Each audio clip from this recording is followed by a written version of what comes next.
Nice to meet you all. And as you know that I'm Sufyan and I'm a writer and teacher and developer. So yeah, I'm in Kazakhstan. I've been writing a book about Central Asia and I've been visiting all the countries of the region. So Kazakhstan is the third name on my list currently. And when I came here, I really liked the city, Nur Sultan, and really liked this country. So I thought I might as well stick around here for a while. And that's how I am. And today, I'm here to talk about a special project that we've been building over at Paracosm and all the other ventures that we have. It deals with EdTech, definitely education and technology, but it has a lot more to it. But before that, might I give a brief intro of what we actually do over at all our verticals and projects.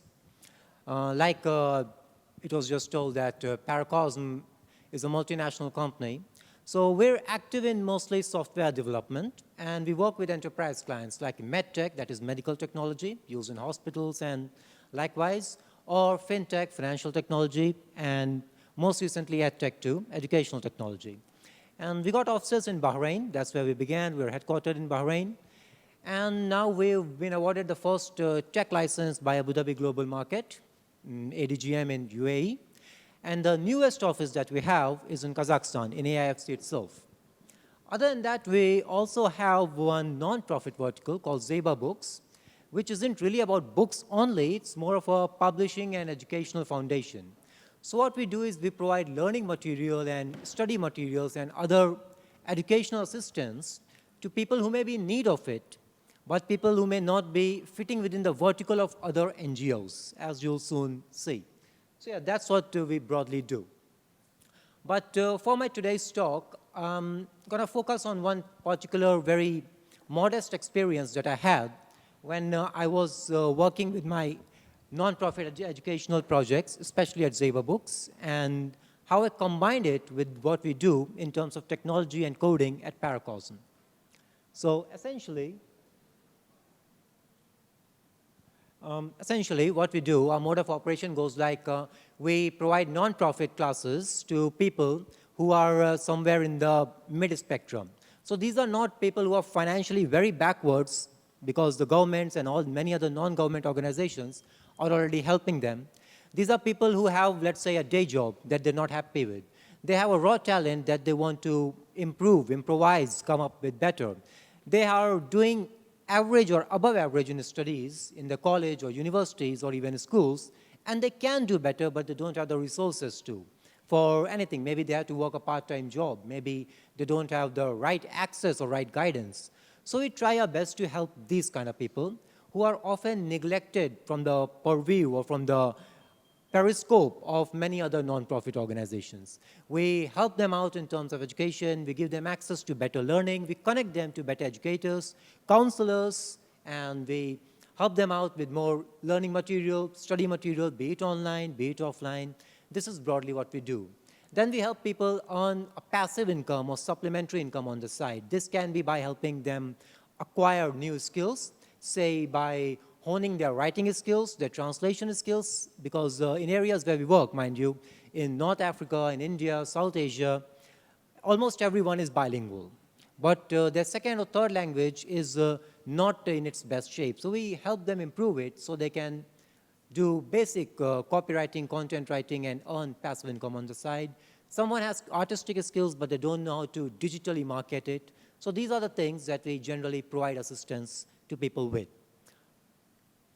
And like I talked about, so let's assume one case, there's a student who's doing more or less average. He has a decent CGPA, not exemplary in his studies, and we're sure that he or she can do better. But he doesn't have access to, let's say, additional learning material. He doesn't have access, be it due to financial reason or maybe some of his family problems. At times, we have a lot of orthodox views that we encounter, where people do not want their kids to study better or something like that, or someone is working in a job which isn't helping them make their ends meet. So we try to help these kind of people on the non-profit side. So our focus is to help learners get to better exposure or learn better. And so far what we've been doing is by providing them free of cost education, giving them more resources, and we got noticed. So when we got noticed, when I was in Gulf, since I've spent a good part of the past few years in Bahrain and other countries, I met with many of these educators from Germany and other places who said, yo, Sufyan, you're doing something fine, and I want to be a part of it. How do I help? And I was like, sure, you cannot travel all the way to Africa or Asia, and you cannot stay there. And they were like, yeah, but we want to teach, man. And our learners were also like that. We would be happy to study from educators and people from other parts of the world. And that's when I started thinking that how can I possibly connect the educators on one hand with the learners on the other, since they were in totally different parts of the world, and they just had a desire to learn better or teach better. And we tried a lot of ways to do it. We tried Zoom, Skype. It was good as long as the video calls were live, but many a times our educators weren't free. We tried using any of the online platforms, which were really good, but sometimes our learners needed one-to-one sessions. That's how we came up with the concept of Classroom 9, where we decided to build a virtual classroom. And working at Paracosm offices, again, not in Kazakhstan currently, but in Bahrain and Abu Dhabi, I thought that perhaps we can come up with an educational technology solution that helps people connect themselves, helps learners connect with educators, and vice versa. That helps people teach better, helps people learn better, more like a digital classroom. We just take the orthodox, the traditional classroom model, and get it totally virtualized, get it totally digitized. And everything happens online. So this is what we came up with. We built Classroom 9, Classroom 9 is what the name that we came up with, as a virtual learning solution where educators could log in, upload their lessons, sessions, classrooms, run their virtual classrooms, and learners can learn from there. And they can submit their assignments online, take up quizzes online, have one-to-one sessions with learners online that are recorded in real time, and improvise on that. And this gained a decent amount of popularity.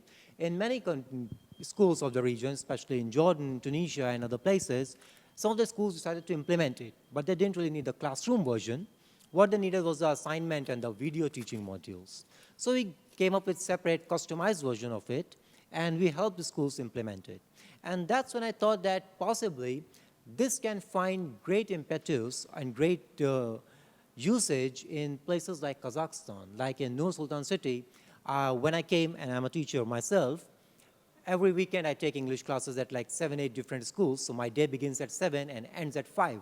There's no weekend for me, and I love doing it. So that's when I saw that all of these learning centers, be it in the field of IT or language, they wanted to do something like that. And we decided to localize this in Kazakh and Russian language and implement it here in Kazakhstan. We started off with Astana, Nur Sultan city, and we decided to span out to other places of the region. So Paracosm in AIFC would act as like the hub of this EdTech solution.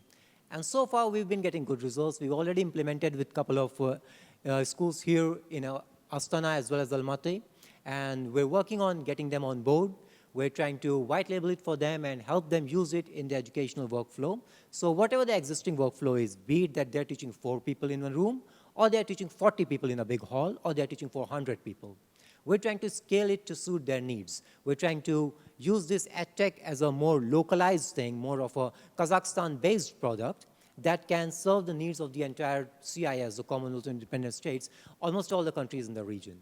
So we're trying to localize it in multiple languages, and so far, our progress has been going good. We've been integrating video learning modules, and we've come up with a full-fledged solution that helps people learn totally online.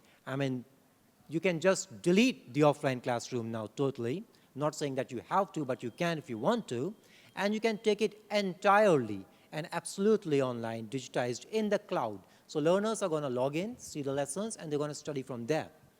The teachers are going to log in, upload their lessons, and they're going to teach from there with a one-to-one interaction between the learners and the teachers. So this is how we've planned it, and this is what we're trying to do. And once again, it's getting good reception among the schools and colleges and other learning bodies here.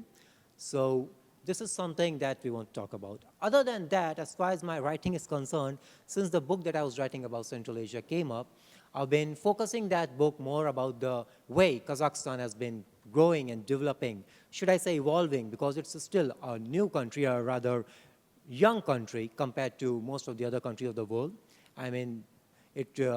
After independence, Kazakhstan has been developing at a very rapid pace, at a very fast pace. And compared to all the other countries of the region, in fact, at Asia at large, Kazakhstan is making an identity for itself. So that's what my travelogue, my book focuses about, how Kazakhstan is growing into a regional superpower and is making a mark and identity for itself. So hopefully it's going to be published sometime next year, and let's see how it goes.